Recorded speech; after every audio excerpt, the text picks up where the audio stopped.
इस सर्किट के अंदर हमारे पास TNY 277 IC है और ये हमारा लोकल इन्वर्टर है स्टैंड बाई पावर जनरेट करवाने के लिए। जो मेन SMPS कंट्रोलर है और PFC करेक्टर है वो है CM6800। ये दो ICs हो गई। ये मेन IC है जो कि पल्स मॉड्यूलेटर है। ये करंट को सेंस करेगी, वोल्टेज को, जो RMS वोल्टेज है उनको सेंस करेगी और आउटपुट करंट को, आउटपुट वोल्टेज को चेक करवाएगी। चेक करवाने के बाद हमारी आउटपुट बनवाएगी और साथ में एक पैरेलल में ये पावर सप्लाई सुपरवाइज़र लगा हुआ है जिसको हम WT7527 है। अस्सलाम वालेकुम वरहमतुल्लाहि वबरकातुहू। दोस्तों, वेलकम टू हसीब इलेक्ट्रॉनिक्स। आज की ये वीडियो रिक्वेस्टेड वीडियो है। ये मेरे पाकिस्तानी और इंडियन भाइयों ने मुझे इस चीज़ पे फोर्स किया। पहले यही वीडियो मैं इंग्लिश में बना चुका हूँ, इसकी ट्रांसलेशन कर चुका हूँ, इसको एक्सप्लेन किया मैंने। तो मुझे जो मेरे व्यूअर्स हैं उन सब ने मुझे फ़ोर्स किया कि इसको उर्दू में और हिंदी में ट्रांसलेट किया जाए। तो मैं इसी वीडियो को स्टार्ट करता हूँ। सबसे पहले देखिए, तो यहाँ पे हमारे पास ये 471। अच्छा, ये बता दूँ ये है क्या है कि ये ब्रांडेड SMPS है, कंप्यूटर की ATX पावर सप्लाई है, FSP 350/60 APM। ये कंप्यूटर की ब्रांडेड पावर सप्लाई है और इसमें हमें सर्किट के बारे में समझना है कि सर्किट काम कैसे करता है।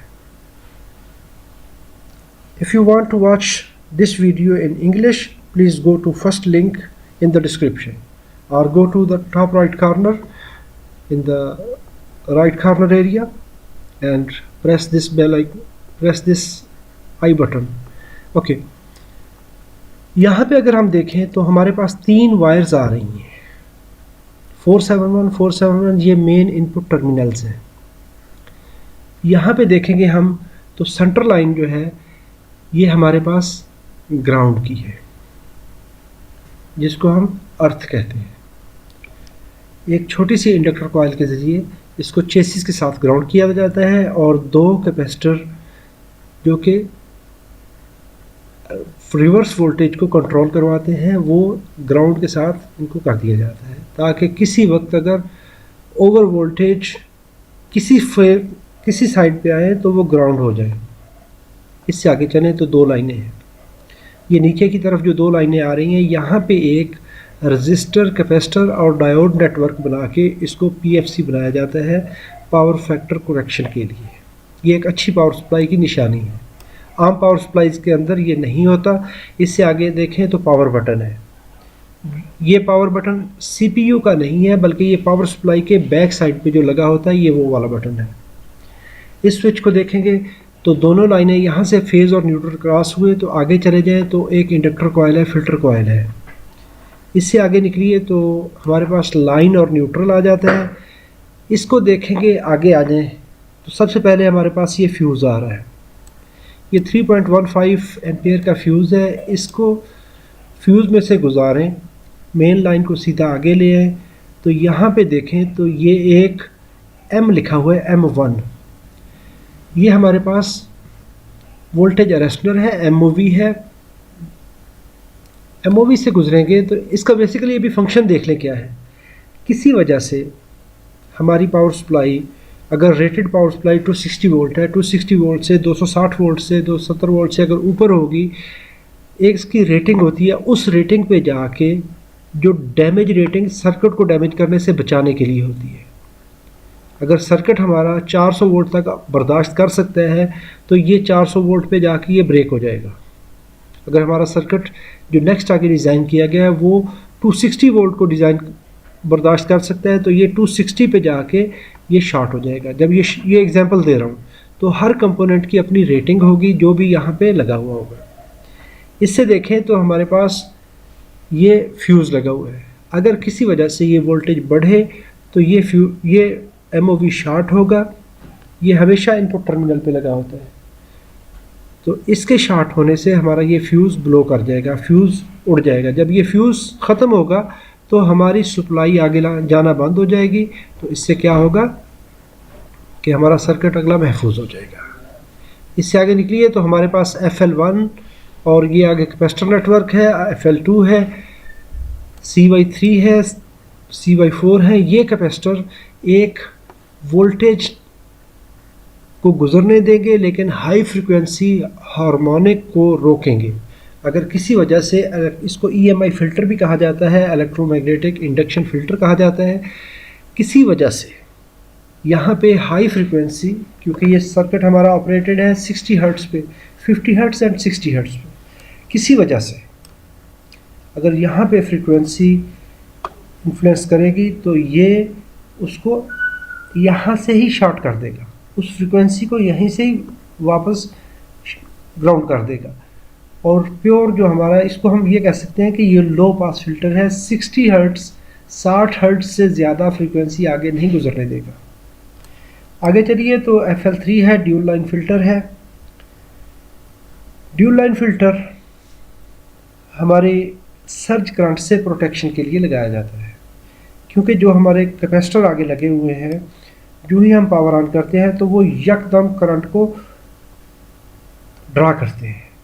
उस करंट ड्रा के लिए, क्योंकि FL जो है, जो इंडक्टर होता है, वो जब उसमें से करंट गुजरती है तो ये मैग्नेटिक फील्ड बनाता है। जो ही मैग्नेटिक फील्ड बनाता है तो इसके बनने से, करंट के फ्लो होने से, इसकी जो इंडक्टिव रिएक्टेंस है वो यकदम बढ़ जाती है।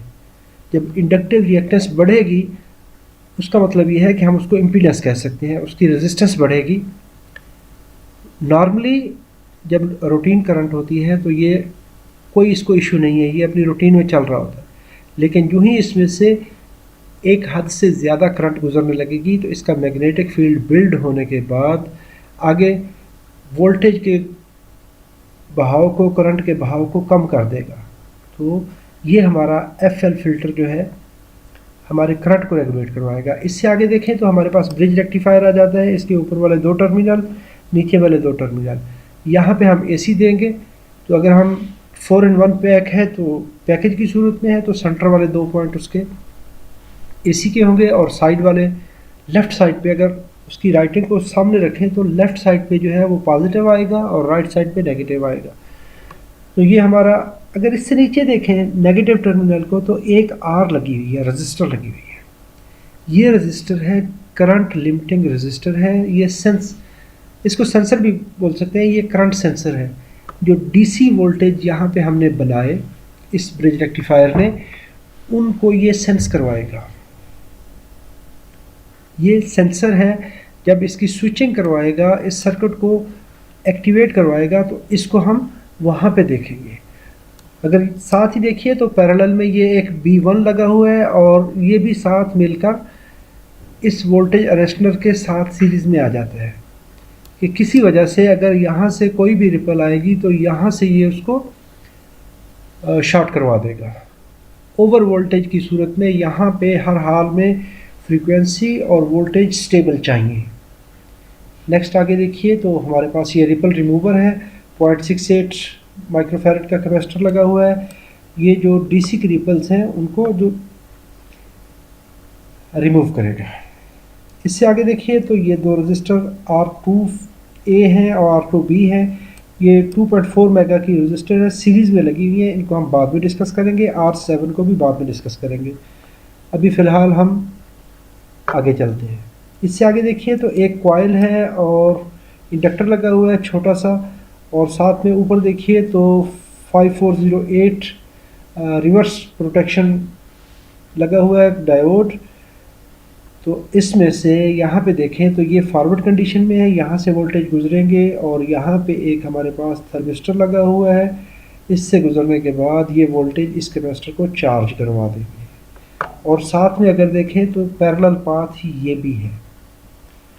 तो डायोड और ये नेटवर्क इस कैपेसिटर की स्मूथ चार्जिंग के लिए लाजमी है।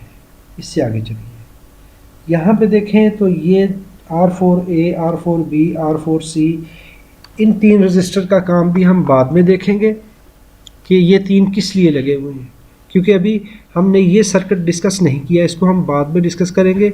सबसे पहले आगे चलिए, इस लोड पे आ जाइए, क्योंकि DC वोल्टेज यहाँ से बने और सीधे आगे पास हो रहे। ये सर्किट ये सेंसर सर्किट है, सेंस सर्किट है, इनको हम बाद में देखेंगे। यहाँ पे देखिए तो यहाँ से नीचे आ जाइए, ये नोड पे आके एक राइट साइड पे है, डायोड D17 रिवर्स बायस है, इसलिए इसका काम ख़त्म हो गया, ये वोल्टेज को नीचे फ्लो नहीं करने देगा। इधर आ जाइए तो यहाँ पे ये मॉसफेट लगी हुई है 8 and 05, तो इस वक्त ये रिवर्स कंडीशन में है, ऑफ कंडीशन में है, सॉरी, इसको भी छोड़ दें। अभी हम आएंगे नीचे, यहाँ से देखिए तो R26 2 ओम की रजिस्टर, 2 ओम की रजिस्टर, इससे आगे चलिए तो यहाँ पे R27 लगी हुई है। R27 3.9 मेगा की रजिस्टर है और आगे एक 1 वोल्ट का जीनर है। इसी लाइन को नीचे लेके आ जाएं तो यहाँ पे आकर हमारे पास एक ट्रांसफार्मर T2 आ जाता है।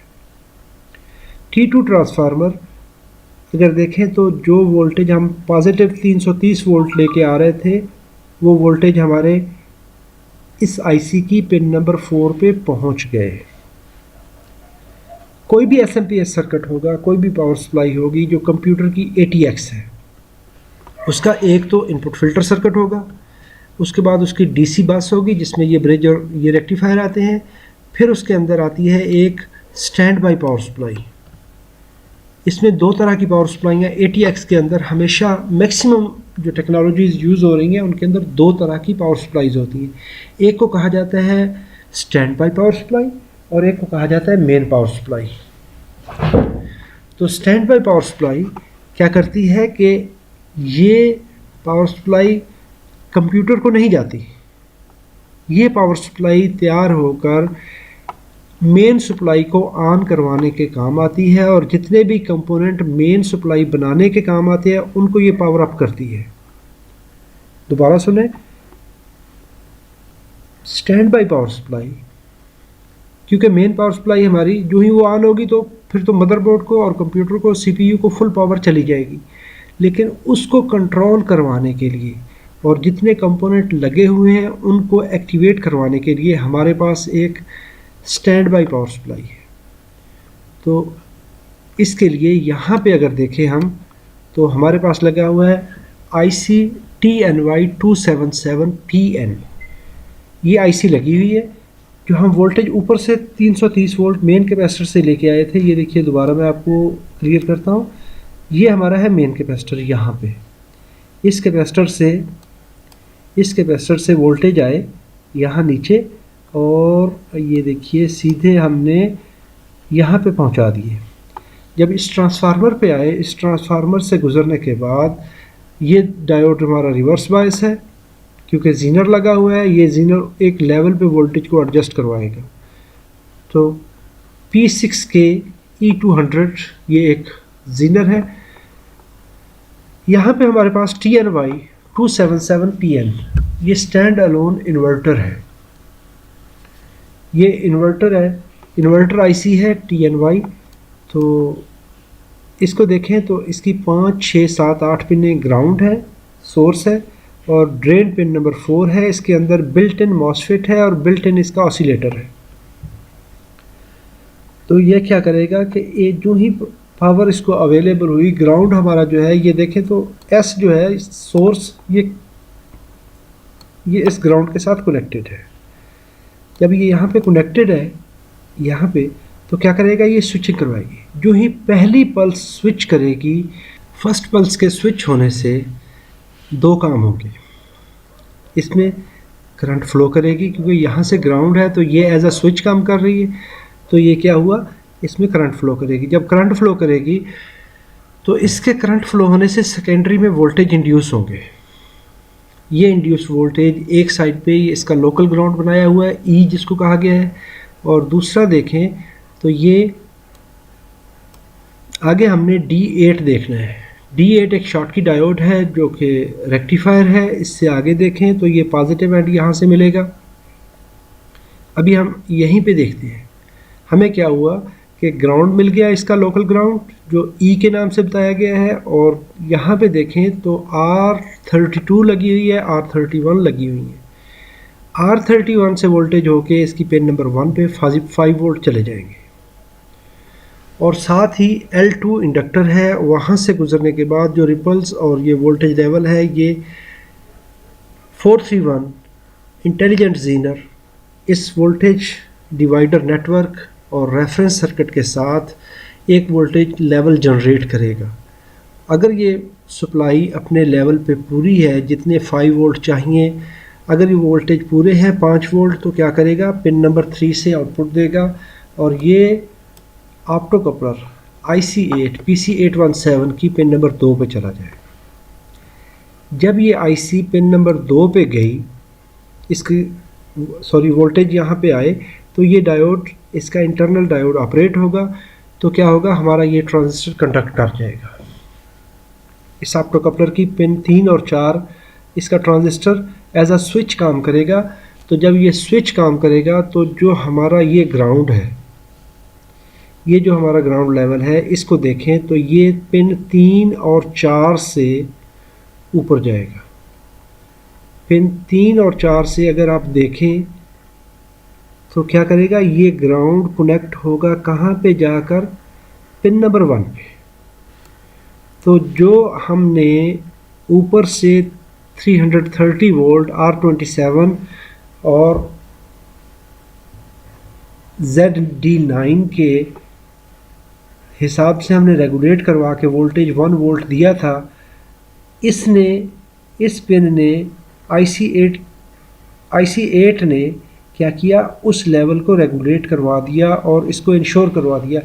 1 वोल्ट था इसके ऑन करने के लिए, लेकिन अभी यहाँ पे तकरीबन 0.7 वोल्ट बच जाएंगे, क्योंकि ये एक सीरीज़ नेटवर्क बन जाएगा। अगर आप देखिए तो पैरेलल रेगुलेट बन गया R27 ZD9, यहाँ से होते हुए ये ट्रांजिस्टर और ये ग्राउंड।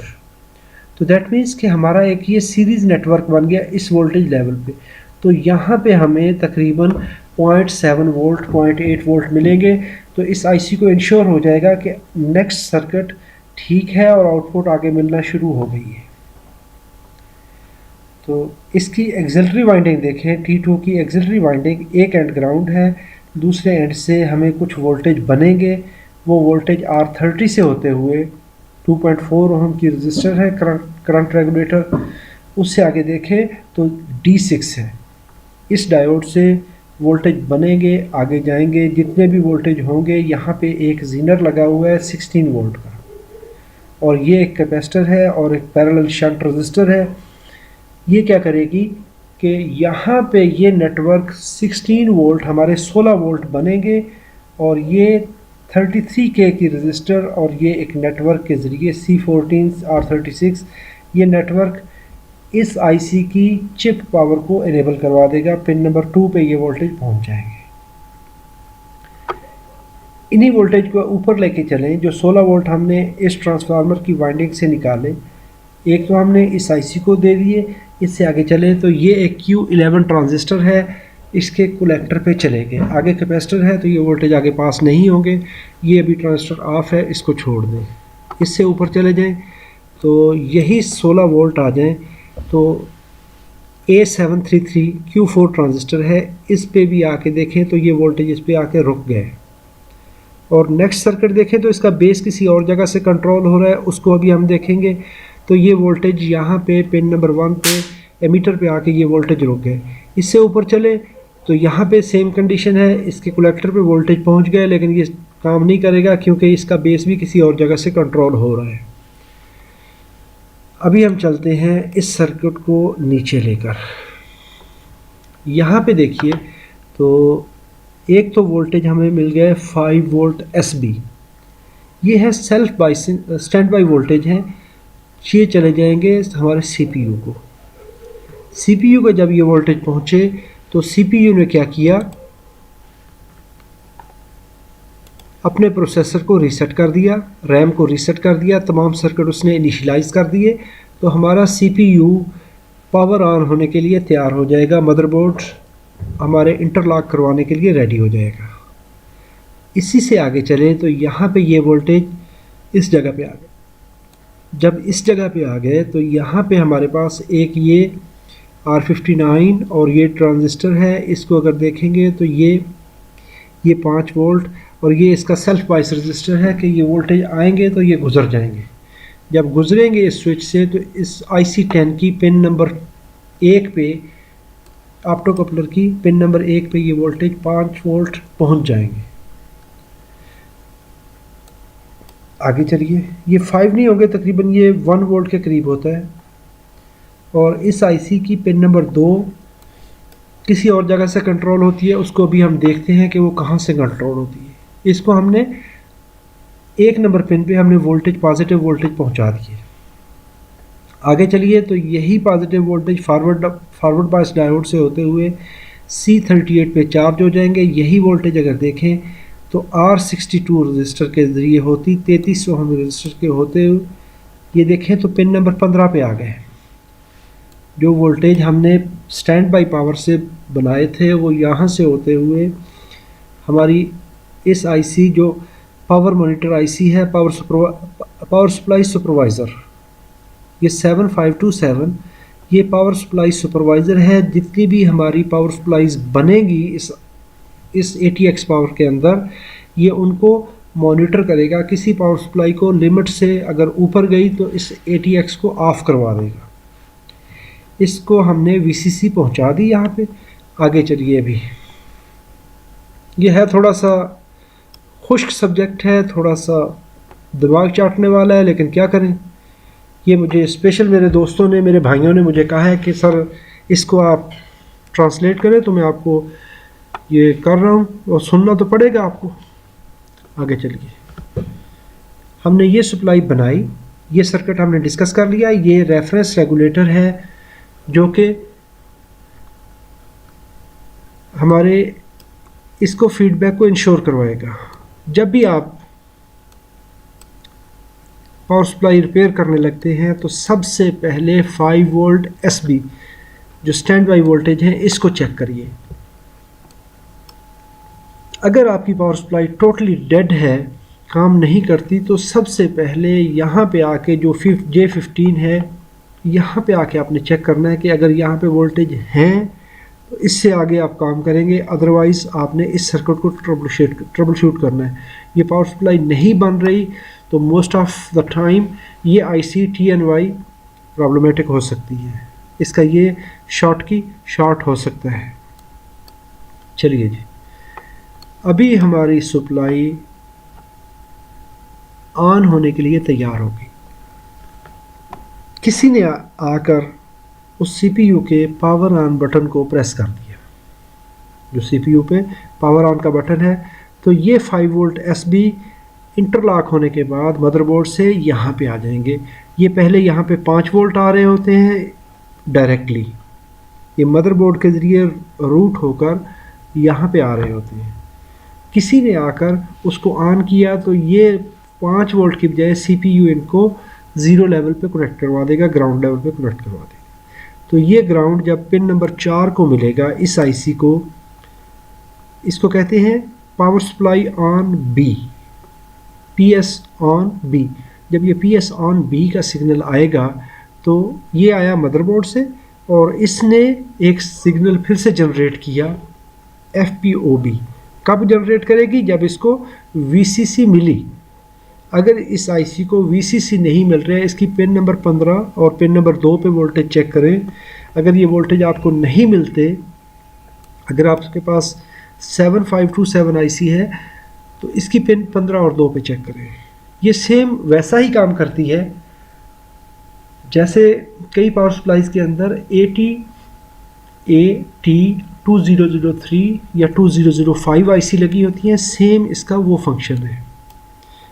आप यहाँ पे आ जाएं, 2 और 15 पे वोल्टेज चेक करेंगे तो उसके बाद ये सप्लाई अगर अवेलेबल है तो ये IC ठीक है, तो ये सिग्नल जनरेट करेगी, इस पिन नंबर 3 को लो करवा देगी। पिन नंबर 4 लो हुई तो यही लो का सिग्नल लूप बैक होगा। अगर इस सर्किट को, इस पिन को देखेंगे, ये सिग्नल यहाँ से जा रहा है और इस ट्रांजिस्टर के ऊपर से J27 से होता हुआ IC10 की पिन नंबर 2 पे चला गया।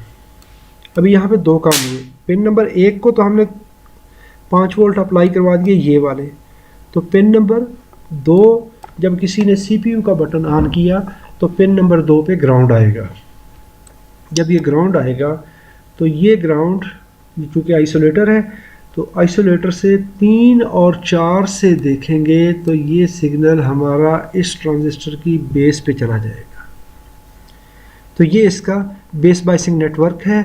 उसके ऑन होने से इसके जो 1 नंबर पिन जिसको हम एमीटर कहते हैं, एमीटर पे हम लाए थे 16 वोल्ट, 16 वोल्ट जो हमने यहाँ से रेगुलेट करवाए थे T2 की एक्सिलरी वाइंडिंग से आउट होने वाले वोल्टेज इस ट्रांजिस्टर Q4 से निकलेंगे। निकलने के बाद पिन इस कनेक्टर की CN1 की पिन नंबर 4 पे आ जाएंगे। ये देखिए कनेक्टर नंबर 1 पिन नंबर 4 पे आए तो यहाँ पे देखिए अभी आगे उसने एक अलहदा से ब्लॉक लगा दिया। ये आईसी जो SMPS हमारी कंट्रोलर आईसी है, ये डबल आईसी है। ये SMPS भी है और PFC कनेक्टर भी है। ये हमारे PFC को भी कनेक्ट करेगी, पावर फैक्टर को भी कनेक्ट करेगी और क्या करेगी, हमारी स्विचिंग भी करवाएगी। पिन नंबर 4 पे ये देखिए पिन नंबर 4 जो यहाँ पे 4 शो हो रही है, इसको अब कनेक्टर 1, ये एक साइड पे मेल है, एक साइड पे फीमेल है। ये जो मदरबोर्ड पे लगा हुआ है ये इसका फीमेल एंड है, ये इसका मेल एंड है। तो पिन नंबर 4 इसके साथ कनेक्ट हो जाएगी और ये देखें तो पिन नंबर 13 पे चली जाएगी। इस आईसी की CM6800 इस आईसी की पिन नंबर 13 पे चली जाएगी। तो अगर आप देखें तो पिन नंबर 10 अगर देखें, पिन नंबर 10 अगर देखें तो कनेक्टर की पिन नंबर 10 और कनेक्टर की पिन नंबर 10 देखें तो ये ग्राउंड के साथ कनेक्टेड है। तो हमारे इस आईसी को यहाँ पे 16 वोल्ट पावर मिल गई। जब ये इसको पावर मिल गई, अभी इसकी हम बाकी पिनें भी देख लेते हैं कि बाकी पिनें क्या क्या हैं। अच्छा, जब इसको ये दो पावर्स मिल गई तो अगर यहाँ पे भी हम उस सर्किट को बाकी देखते हैं, इसमें से कुछ जो ज़रूरी चीज़ें यहाँ पे मैंने डिस्कस किया था। मैंने कहा एक रजिस्टर लगी हुई है, ये करंट सेंसर है। इसमें से अगर ये 0.1 ओम की एक जंपर ही है, इसके अगर तो करंट एक लिमिट के अंदर गुजरेगी तो क्या होगा, ओहम लॉ के मुताबिक यहाँ पे जनरेट होने वाले वोल्टेज को इस 47 ओहम की रजिस्टर से गुजार कर पिन नंबर 1 पे लाया जाएगा। तो पिन नंबर 1 को देखें तो इस कनेक्टर की पिन नंबर 1 आती है यहाँ पर।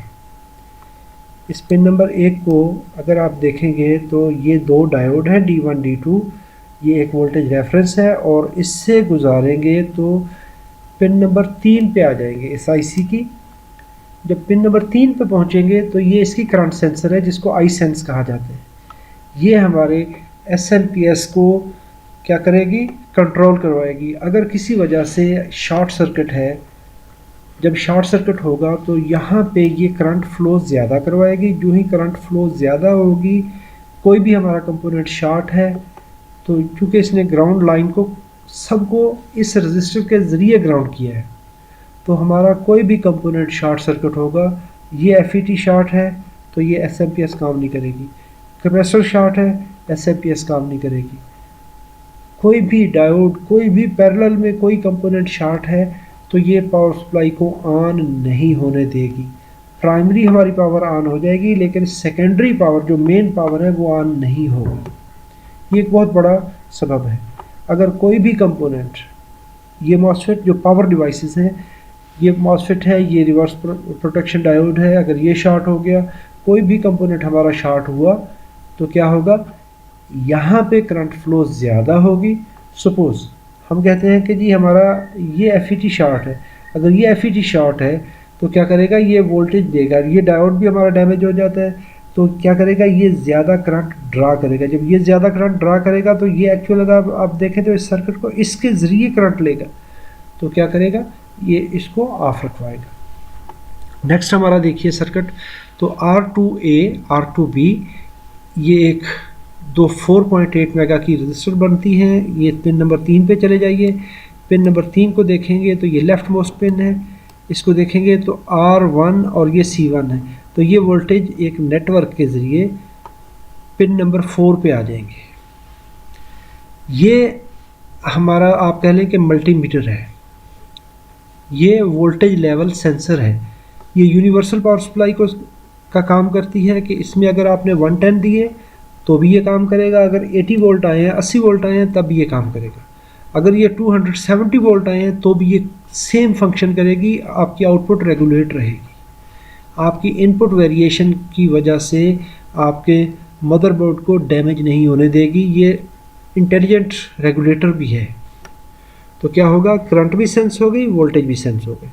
जब ये दो चीज़ें सेंस हो गई तो यहाँ पे देखें R2 है, R1 है, सॉरी रैंप 1 है, रैंप 2 है और SS है, इसके बाद IAC है, IA0 है। ये है हमारे प्रोग्रामिंग कंपोनेंट। ये जो हमारा नेटवर्क लगा हुआ है R3, R6, R4, C8, R7, ये क्या है कि जिस तरह एक क्रिस्टल ऑसिलेटर होता है, ये मिलकर V रेफरेंस, एक रेफरेंस जनरेट होगा, उससे के ज़रिए मिलकर एक रैंप सिग्नल सॉटूथ वेव बनाएंगी, रैंप वेव बनाएंगी। ये चार्ज डिस्चार्ज ये एक फ्रीक्वेंसी ऑसिलेटर बनेगा। ये एक्चुअल क्या है कि हमारी आउटपुट फ्रीक्वेंसी जो है इस SMPS कंट्रोलर की आउटपुट फ्रीक्वेंसी को एडजस्ट करवाएगा। इनकी वैल्यू हमेशा डिज़ाइनर उस पर मेंशन करता है कि ये PFC, ये SMPS कंट्रोलर इतने फ्रीक्वेंसी पे काम करेगा। जब ये चीज़ें इसको मिल गई, अभी हमने कुछ चीज़ें डिस्कस नहीं की, उनको हम बाद में डिस्कस करेंगे। V रेफरेंस ये इंटरनली उसको बनाएगा। यहाँ से हमें दो सिग्नल मिलेंगे।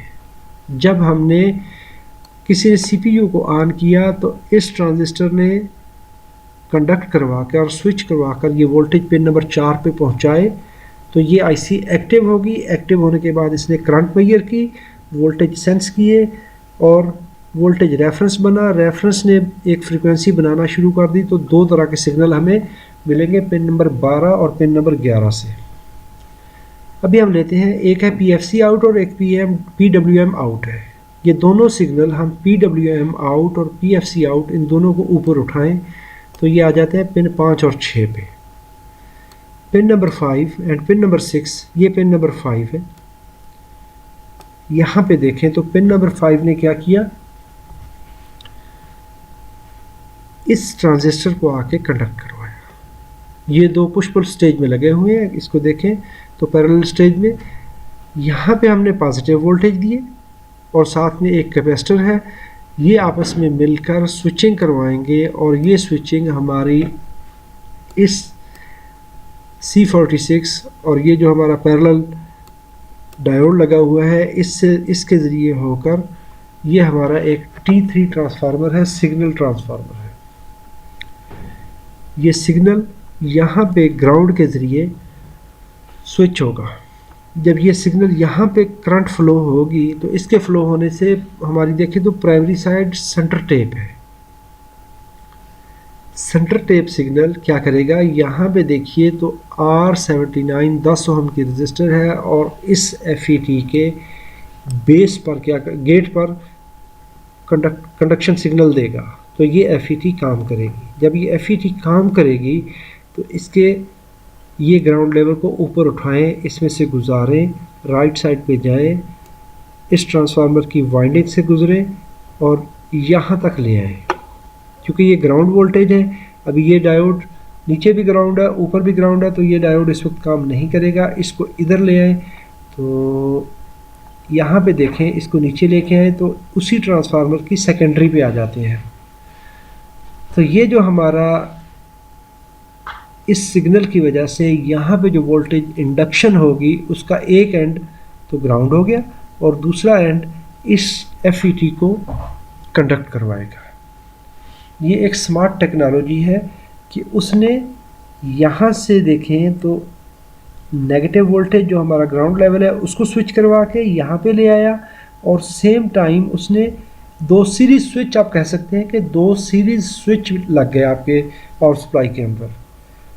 तो क्या करेंगे, तो जो पॉजिटिव वोल्टेज यहाँ पे खड़े थे, मैंने जब शुरू में डिस्कस किया था कि जो वोल्टेज यहाँ पे बनाए तो ये FET काम नहीं कर रही थी, तो ये यहाँ पे इसने कुछ काम नहीं किया। लेकिन अभी जब हमने ये सिग्नल यहाँ पे लेके आए, एक एंड ने जो इंटरनल सिग्नल है उसने पहले इसको ऑन करवा दिया। अभी उसके अंदर जितना टाइम डिफरेंस है, जो टाइम डिफरेंस है, जो नैनो सेकंड में टाइम बनेगा, सबसे पहले ये सिग्नल यहाँ पे आएगा, एक नेगेटिव पल्स गुजरेगी, गुजरकर यहाँ पे आएगी। सेम टाइम हमारा T3 की सेकेंडरी का सिग्नल इसको ऑन करवा देगा। जब ये ऑन होंगे तो हमारी करंट का जो फ्लो है वो नेगेटिव से यहाँ से उठाएं, तो इस नेगेटिव एंड से इस R से होता हुआ, इस R23 से होता हुआ, यहाँ से होता हुआ, ये इस तरह से हमारे कैपेसिटर, और ये सर्किट हमारा मुकम्मल हो गया। नेगेटिव टू पॉजिटिव हमारा ये सर्किट कंप्लीट हो गया। अभी एक पल्स आई, इसकी वजह से पावर फैक्टर चेंज होगा, क्योंकि जो ही इसने स्विच करवाना है तो वोल्टेज में एक डिफरेंस आएगा, वोल्टेज कम या ज़्यादा होंगे। जो क्योंकि यहाँ पे लोड डाला, जब लोड डालने से क्या होगा कि वोल्टेज हमारे क्या होंगे, ड्रॉप होंगे। उस ड्रॉप वोल्टेज को सेम टाइम ये क्या करेगा, जो हमने पिन नंबर 12 से सिग्नल दिया था, हमने कहा कि 2 पिन आउट हुए हैं, पिन नंबर 11 को हमने डिस्कस कर लिया, इसने ऑन होकर एक सिग्नल जनरेट करवा दिया, पिन नंबर 12 से सिग्नल आउट हुआ PFC का। तो 12 को देखें तो ऊपर जाएं तो ये पिन नंबर 6, पिन नंबर 6 को अगर आप देखेंगे तो ये है सिग्नल पिन नंबर 6 का। तो यहाँ पे देखें तो जो हमने शुरू में डिस्कस किया था कि जो वोल्टेज 16 वोल्ट बनाए थे इस ट्रांजिस्टर नेटवर्क पे लेके आए थे, तो यही वोल्टेज क्या करेंगे, ये पैरेलल रेगुलेटर शंट रेगुलेटर है, ये क्या करेगा, जितने वोल्टेज कम होंगे ये शंट रेगुलेटर वहाँ पे उतनी स्विचिंग कम या ज़्यादा करवा के आपके इस कैपेसिटर पे वोल्टेज रेगुलेट मिलेंगे। तो आपकी जो पावर फैक्टर है वो किसी वजह से कम या ज़्यादा नहीं होगी, जो आपकी स्विचिंग है वो डिस्टर्ब नहीं करेगी। आगे चलिए, जब ये सिग्नल एक पल्स गुजरी, इसके गुजरने से यहाँ पे वोल्टेज बने सेकेंडरी में, जो सेकेंडरी में वोल्टेज जनरेट होंगे तो उसको आप आगे निकालिए। अभी यहाँ पे देखें तो ये हमारा शॉर्ट की है, इस शॉर्ट की रेक्टिफायर्स हैं और MBR 30 L60 CT लगे हुए हैं, इससे गुजारें तो ये हमें वोल्टेज मिलेंगे रेगुलेटेड रेक्टिफाइड वोल्टेज। आगे L2 है, इंडक्टर है, इससे गुजारें तो हमारे पास दो तरह के वोल्टेज बन गए, 12 वोल्ट 1 एंड 12 वोल्ट 2 और ग्राउंड। और सेम टाइम अगर देखें तो इसकी दूसरी जो सेंटर टेप वाइंडिंग है, सेंटर टेप वाइंडिंग को नीचे लेके आए तो इससे हमें मिलेंगे +5, और सेम उसी वोल्टेज को अगर नीचे लेके आए तो उसी 5 वोल्ट के पैरेलल में हमने एक और शॉर्ट की सेट लगा के यहाँ पे आपके पास एक ZD8 लगा हुआ है, यहाँ पे आपको 3.25 का लेवल जनरेट होगा। ये जनरेट होने के बाद ये देखिए तो यहाँ पे वोल्टेज हमें आउट होना शुरू हो जाएंगे। ये वोल्टेज मदरबोर्ड पे जाएंगे इस फिल्टर सर्किट के ज़रिए होते हुए। जब ये वहाँ पे गए, मदरबोर्ड से एक वापसी सेंस लाइन आती है 3.3 VS उसको कहते हैं। वो वोल्टेज इस रजिस्टर के ज़रिए होते हुए आपके पास एक AS431 या TL431 रेगुलेटर लगा हुआ है, रेफरेंस डायोड है। इस इंटेलिजेंट ज़ीनर को मिलाकर और इस ट्रांजिस्टर को मिलाकर हमारा एक शंट रेगुलेटर हो गया। हमारा ये रेगुलेटर स्टेबलाइज़र क्या करेगा कि आपके मदरबोर्ड को हर हाल में इंश्योर करवाएगा, क्योंकि ये सेंस लाइन लोकल सेंस नहीं है, ये रिमोट सेंस है। रिमोट सेंस और लोकल सेंस का क्या फ़र्क होता है कि लोकल सेंस आपके इसी जगह से सेंस करेगा और यहीं से आपके वोल्टेज को सेंस रेगुलेट करवा देगा। नहीं, जो आपकी वायरिंग है, जो मदरबोर्ड पर, जो प्रोसेसर की पिन पर जब वोल्टेज पहुंचेंगे, प्रोसेसर आप कहते हैं कि यहाँ पे लगा हुआ है, तो यहाँ से उसको प्रोसेसर की उस पिन से वोल्टेज को मेजर करेगा। जो लाइन की वजह से, जो तारों की वजह से, जो केबल हार्नेस की वजह से कमी बेशी होगी, तो ये उतने वोल्टेज, अगर वहाँ पे वोल्टेज पहुँच रहे हैं 3.3 वोल्ट, या सॉरी यहाँ पे इसने आउट करवाया 3.3 वोल्ट, ये वायरिंग हार्नेस की वजह से आप कहते हैं वहाँ पे पहुँचे 3.2 वोल्ट, तो 3.2 को 3.3 बनवाने के लिए ये यहाँ से वोल्टेज को इंक्रीज़ करवा देगा। ये आपका रेगुलेटर यहाँ से जो वोल्टेज आ रहे हैं उसको पैरेलल रेगुलेट करवाएगा। जब ये वोल्टेज रेगुलेट होंगे तो आपके मदरबोर्ड पे जो प्रोसेसर है उसको चूँकि हेल्थी वोल्टेज चाहिए, उसको किसी किस्म की फ्लक्चुएशन नहीं चाहिए। इन्हीं वोल्टेज को नीचे लेके आए, D12 से होते हुए नीचे आइए तो यहाँ पे हमारे पास एक नेटवर्क है ये लगा हुआ। इस नेटवर्क से गुजारने के बाद हमारे पास PG1 सिग्नल आ गया। ये क्या करवाएगा, इंश्योर करवाएगा, इस आईसी को बताएगा जी पावर जनरेट होना शुरू हो गई है। अगर वो पावर करेक्ट जो इसके इस नेटवर्क से वोल्टेज गुजरने के बाद यहाँ पे करेक्ट वोल्टेज आएंगे तो ये यहाँ से पिन नंबर 16 से एक सिग्नल जनरेट करवाएगा और सिग्नल जनरेट इसको कहते हैं PG, पावर गुड सिग्नल। ये सिग्नल आपके मदरबोर्ड को चला जाएगा और उसको कहेगा जी पावर ठीक है, आप इंटरलॉक करवा दो। तो क्या होगा कि हमारी पावर सप्लाई ऑन हो जाएगी। अभी इन्हीं वोल्टेज को फिर देखें दोबारा, ये जो नीचे लाइंस आ रही हैं, ये डिफरेंट लाइंस आ रही हैं नीचे की तरफ, ये क्या है, सारी की सारी इस आईसी की पिन नंबर 13 पे यहाँ पे 3.3 वोल्ट पहुँचने चाहिए, 12 वोल्ट 12 नंबर पिन पे और 11 नंबर पिन पे इसकी करंट सेंस करवाएगा I33, ठीक है जी। और I5 यहाँ से इसकी करंट सेंस होगी 5 वोल्ट सेक्शन की और 12 वोल्ट के वोल्टेज करंट सेंस करवाएगा। करंट और वोल्टेज जितने भी हैं, यानी ये करंट भी सेंस होगी और वोल्टेज भी सेंस होंगे। आप यहाँ से इसकी करंट एडजस्टमेंट कर सकते हैं, कितने करंट पे इसको कट ऑफ करना है। तो ये सारी की सारी चीज़ें ये आईसी मॉनिटर करेगी। अगर किसी पावर सप्लाई सेक्शन में उसके वोल्टेज में प्रॉब्लम है, उसमें शॉर्ट सर्किट आगे आ रहा है, करंट में प्रॉब्लम है, तो ये आईसी क्या करेगी, फ़ौरन शट डाउन सिग्नल देगी। और सेम टाइम अगर 5 वोल्ट की हमारी सेक्शन है, ये जो 5 वोल्ट ऊपर आ रहे हैं, यही क्या करेंगे, इस लाइन को इधर ले आए लेफ़्ट साइड पे। ये हमारे इस नेटवर्क के ज़रिए होते हुए, ये देखिए तो यहाँ पे आ जाए, जो IC7 है, IC7 पे आ गए। एक रेफरेंस वोल्टेज लेवल का यहाँ पे इसको मिल गया। दोनों साइड से ये क्या करेगी, आईसी हमारी आउटपुट को, इसकी आउटपुट जो है ये 1 और 2 पे वोल्टेज पहुँचे। इसको किस तरह पहुँचाना है ये देखिए, तो दोबारा से मैं लेके आता हूँ आपको।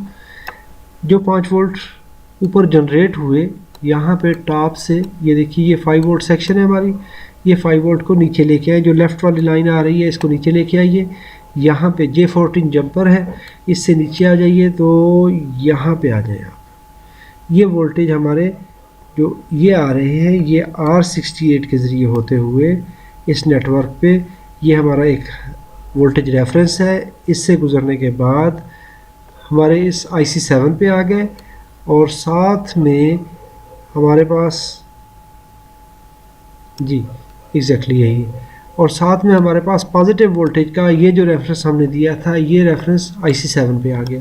तो ये हमारा ऑप्टो कपलर उस 5 वोल्ट को सेंस करवा के यहाँ पे ले आएगा। यहाँ पे अगर देखें तो ये ग्राउंड है, ये ग्राउंड पिन नंबर 2, 3 और 4 से गुजरेगा, ये इसका ट्रांस कंडक्ट करेगा। पिन नंबर 2 पे चले जाइए, ये पिन नंबर 2 क्या होगा, यहाँ पे आ जाए इस कनेक्टर की इस एंड पे। तो ये पिन नंबर 2 पिन नंबर 6 पे आएगा। इसको कहा जाता है VDC, DC वोल्टेज आउटपुट को एडजस्ट करवाने के लिए ये यहाँ पे करेक्ट करवाएगा कि जी अगर ये वोल्टेज ठीक है तो यहाँ पे सिग्नल आएगा और ये आईसी लॉक हो जाएगी, ये काम करना शुरू कर देगी। अच्छा, उसके बाद अगर आपकी आउटपुट वोल्टेज कम आ रहे हैं तो आप VR1 जो 182 ओम की रजिस्टर है इसको एडजस्ट करेंगे।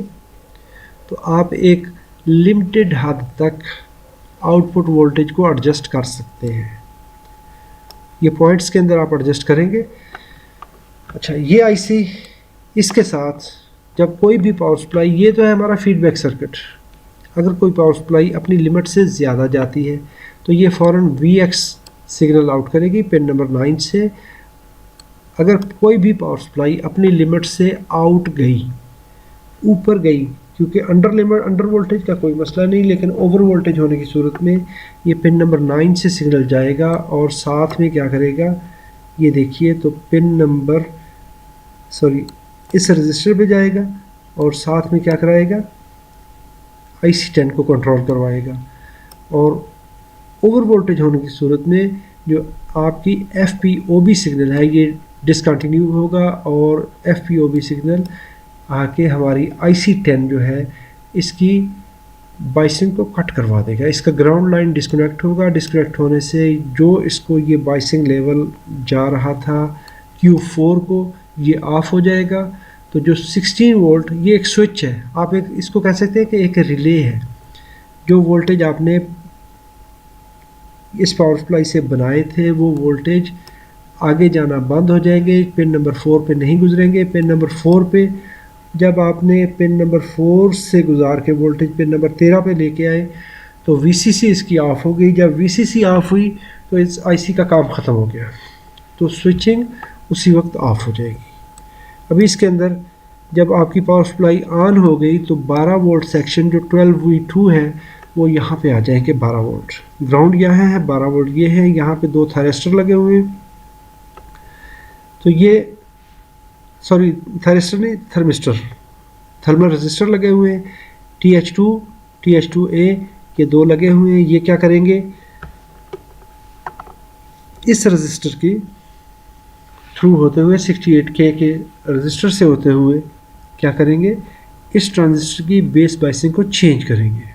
अगर टेम्परेचर बढ़ेगा तो ये ट्रांजिस्टर कंडक्ट करेगा। कंडक्ट करने से इस PNP ट्रांजिस्टर को जो पॉजिटिव वोल्टेज इसके एमीटर पे थे ये पास करवाएगा और क्या होगा कि फ़ैन को पावर सप्लाई मिलना शुरू हो जाएगी। जो ही टेम्परेचर बढ़ा, इसने कंडक्शन दी और इसके वोल्टेज कंट्रोल करवाए, फ़ैन ऑन हो गया। जो जो टेम्परेचर कम होता जाएगा बाइसिंग कम होती जाएगी, फ़ैन की स्पीड कम होती जाएगी। अभी हमारा सर्किट तकरीबन कंट्रोल हो गया। ये हमारा 5 वोल्ट का सेक्शन है, इसको सेंस करवाने के लिए यहाँ पे 5 वोल्ट उसने सेंस करवा दिए। तो इस तरह करके हमारा ये सर्किट काम कर रहा है। अगर आउटपुट में कोई भी सेक्शन हमारी शॉर्ट करती है, आउटपुट हमारी शॉर्ट है या वहाँ पे करंट ओवर ड्रा हो रही है, वोल्टेज ओवर लिमिट आ रहे हैं, तो ये हमारी IC फ़ौरन क्या करेगी, आउटपुट को कट करवा देगी। बाज़ औक़ात प्रॉब्लम हमारी पावर सप्लाई के अंदर सबसे बड़ा क्या आता है कि पावर सप्लाई ऑन की, फ़ैन एक दफ़ा ऑन हुआ, उसके बाद ऑफ हो गया। जब इस तरह का प्रॉब्लम आता है तो फ़ौरन आप इन चीज़ों को चेक कीजिए कि आपके सप्लाई के वोल्टेज ठीक है। अगर वो ओवर वोल्टेज जाती है तो फ़ौरन इस पे आए, यहाँ पे इसके वोल्टेज एडजस्ट करें, यहाँ से इसके वोल्टेज एडजस्ट करें। अगर वो ओवर वोल्टेज जाती है, ओवर वोल्टेज जो ही होना शुरू होगी तो फ़ौरन ही ये IC उसको ऑफ़ करवा दें। सबसे पहले आप मल्टीमीटर को ग्राउंड और 5 वोल्ट 12 वोल्ट सबको चेक करें। अगर विद इन लिमिट है तो फिर तो ठीक है। अगर वोल्टेज अबव लिमिट जाते हैं तो यहाँ से VR1 से आप उसको एडजस्ट करेंगे। एडजस्ट करने से आपका ये प्रॉब्लम सॉल्व हो जाएगा। और अगर IC कोई भी आपके कंपोनेंट शॉर्ट सर्किट है तो उससे वो ओवर करंट लेगी। ऐसा करने से अगर आप शॉर्ट सर्किट चेक करेंगे, इंशाल्लाह नेक्स्ट सीरीज़ में हम प्रैक्टिकली, मैंने अभी एक सीरीज़ शुरू की है, प्रैक्टिकली हम ब्रांडेड और लोकल पावर सप्लाईज़ को लेके चलेंगे, प्रैक्टिकली ट्रबल शूटिंग करेंगे। हम देखेंगे कि उन सर्किट के अंदर क्या क्या है और हम किस तरह से इनको चला सकते हैं। अपना ढेर सारा ख्याल रखिएगा, अपनी दुआओं में याद रखिएगा।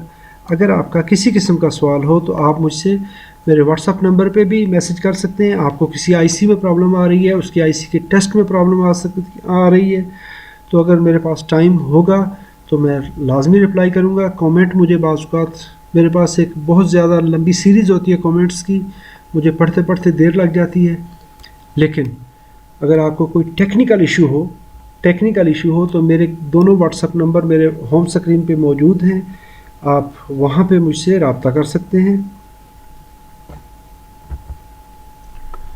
आप मेरे ये दो व्हाट्सएप नंबर हैं, एक जॉर्डन का है और एक पाकिस्तान का है। आप दोनों में से किसी नंबर पे भी मुझे व्हाट्सएप करेंगे तो मैं आपको डेफिनेटली, अगर फ़ौरन नहीं हुआ तो कुछ टाइम के बाद रिप्लाई लाजमी करूँगा, क्योंकि कमेंट्स तो मुझे इतने ज़्यादा होते हैं कि उस पर मुझे टाइम लगता है। तो उम्मीद करता हूँ ये वीडियो आपको अच्छी लगी।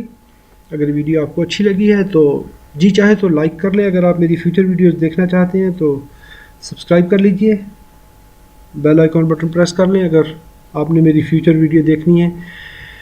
इस सर्किट के अंदर हमारे पास TNY 277 IC है और ये हमारा लोकल इन्वर्टर है स्टैंड बाई पावर जनरेट करवाने के लिए। जो मेन SMPS कंट्रोलर है और PFC करेक्टर है वो है CM6800। ये दो ICs हो गई। ये मेन IC है जो कि पल्स मॉड्यूलेटर है, ये करंट को सेंस करेगी, वोल्टेज को, जो RMS वोल्टेज है उनको सेंस करेगी और आउटपुट करंट को, आउटपुट वोल्टेज को चेक करवाएगी। चेक करवाने के बाद हमारी आउटपुट बनवाएगी और साथ में एक पैरेलल में ये पावर सप्लाई सुपरवाइज़र लगा हुआ है जिसको हम WT7527 है।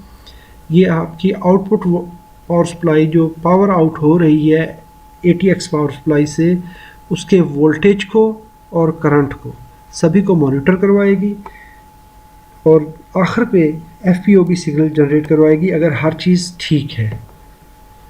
और साथ में हमारे पास ये वोल्टेज फीडबैक सर्किट है जो कि 5 वोल्ट को सेंस करवाता है और VR1 के ज़रिए आप वोल्टेज लेवल एडजस्ट कर सकते हो इस पावर सप्लाई का। उम्मीद करता हूँ ये वीडियो आपको अच्छी लगी है तो दुआ में याद रखिएगा, अपनी दुआ में याद रखिएगा, अपना ढेर सारा ख्याल रखिएगा। अस्सलाम वालेकुम वरहमतुल्लाहि वबरकातुहू।